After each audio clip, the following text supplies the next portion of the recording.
Hi, my name's Narissa and I want to tell you a little bit about my experience of having a pajama angel.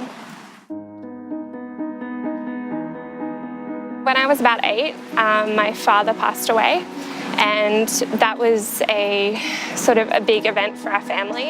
After that, my mum suffered with her mental illness, and that became too much of a strain for her to look after me and my sister.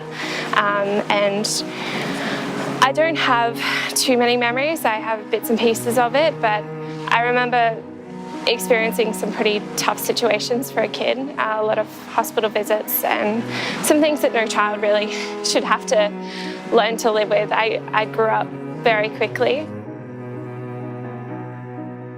When I was in year 8, I got a pajama angel, and that's when things started to change for me.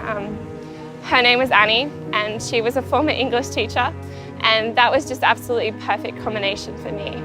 She did it with patience and kindness, even when I got frustrated and I felt like it wasn't working and I couldn't do it.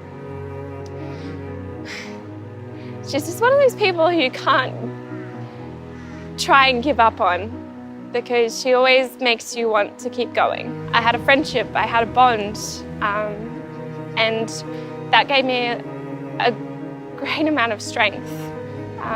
When I was in year 10, I went through a particularly hard time, and I decided I wasn't going to university.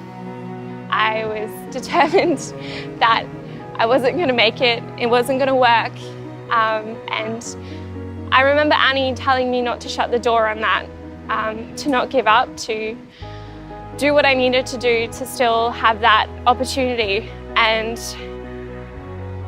if I hadn't have listened, I wouldn't be where I am now.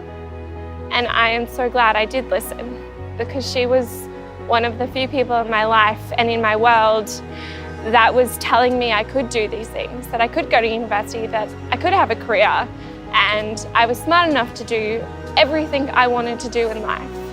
I got accepted to a university in Brisbane, so I moved away from home and I went to QUT and I studied a Bachelor of Justice. During those 4 years, I found that there were times where I wanted to give up, times where I slipped back into that mode of thinking that I wasn't good enough, that I wasn't able to do this, I wasn't smart enough. Everyone else seemed to have a perfect 12 years of schooling behind them. Every time I wanted to quit, I heard her voice in my head of that same conversation in grade 10 of not closing the door on my life and my opportunities. And I am very glad I listened once again, because that voice got me through. It got me to the end and I graduated. And that was one of the most proudest moments of my life, because I'm the first in my family to do that. No one else has done that, but I got to do it. I got to follow my dream, all because of her.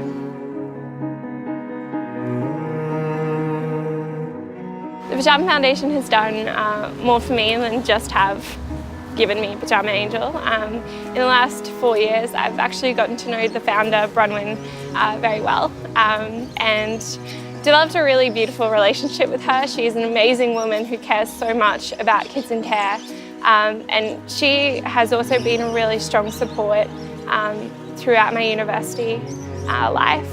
So not everyone can be a foster carer or even a Pyjama Angel, but I do believe that everyone can do something to make a difference and to protect kids in care and to provide them with a better future than currently that they have. We are a society, but more than that, we're a community, and we can all come together to make a difference. So we need you to help get behind the Pyjama Foundation to help kids in care.